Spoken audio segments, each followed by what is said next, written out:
আপনি বলছিলেন যে অস্টিওআর্থ্রাইটিসের ক্ষেত্রে কি কি মেডিকেল ট্রিটমেন্ট আছে এবং কিছু মিনিমালি ইনভেসিভ থেরাপির কথা আপনি বলছিলেন। এখন একটু জানাবেন যে সার্জারির কি কি মাধ্যম আছে? সার্জারি আমরা সাধারণত ইন্ডিকেশনটা দেখি যখন আমরা দেখি যে কোনো ধরনের ফিজিওথেরাপি বা ইন্টারভেনশন বা আমরা যেটা মেডিকেশন দিয়ে থাকি এগুলো কাজ করতেছে না, বারবার ফেল করতেছে, তখন আমরা সার্জারিতে চলে যাই। আমরা কখনই আর্লি স্টেজ বা মিডল স্টেজের সার্জারিতে আমরা যাই না। তাহলে আমাদের যখন আমরা দেখি যে গ্যাপটা বা আমার আর্টিকুলার স্পেসটা একদম কমে আসে এবং সিমটমও তার পেইন বেড়ে যায় এবং সে হাঁটতে পারতেছে না বা তীব্র ব্যথা অনুভব করে, তখন আমরা সার্জারির ডিসিশনটা নেই। তবে সার্জারি আমরা সাধারণত করি ইন্ডিকেশন দেখে এবং তার যখন প্রয়োজন পড়ে তখনই আমরা দিই।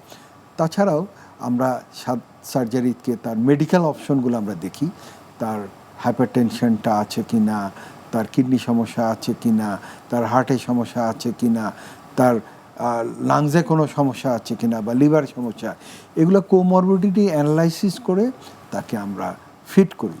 ফিট করার পরে আমরা তার কিছু ক্যালকুলেশন করি, তার ডিফর্মিটি কতটুকু, তার কি ইমপ্ল্যান্ট ব্যবহার করা লাগবে, তার বোন মাসটা কীরকম আছে, সমস্ত জিনিস অ্যাসেসমেন্ট করে আমরা তারপরে সার্জারিতে যাই।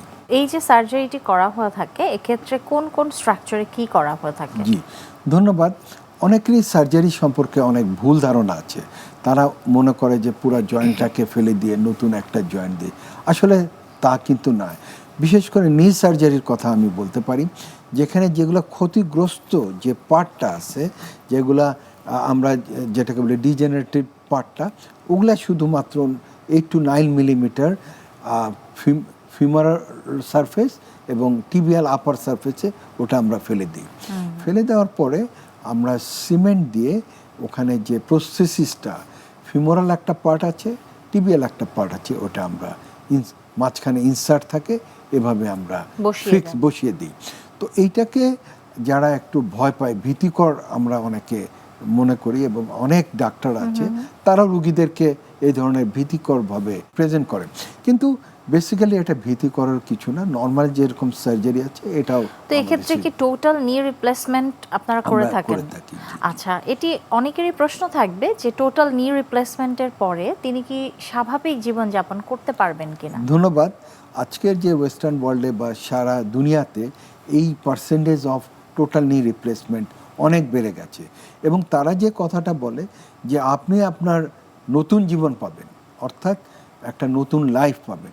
যে সময় আপনি ঘরের ভিতরে হাঁটতে পারতেন না, যে সময় আপনি বাজার করতে পারতেন না, যে সময় আপনি অনুষ্ঠানে পার্টিসিপেট করতে পারতেন না, ঠিক সেই সময় নি রিপ্লেসমেন্ট করে আপনি সব কিছু স্বাভাবিকভাবে করতে পারেন।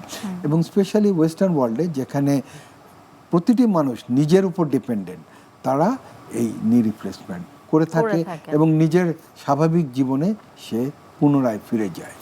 তো এই যে সার্জারিটি, এটি কি আসলে এর প্রিপারেশন সম্পর্কে আপনি বলেছেন, তো এটি করবার পরে কতদিনের মধ্যে একজন মানুষ তার স্বাভাবিক জীবনে ফিরতে পারেন? আমাদের 3টা ক্রাইটেরিয়া আমরা এখানে অ্যাসেসমেন্ট করি। তার ব্যথা কিছুদিন থাকে, ব্যথাটা মুক্ত হবে।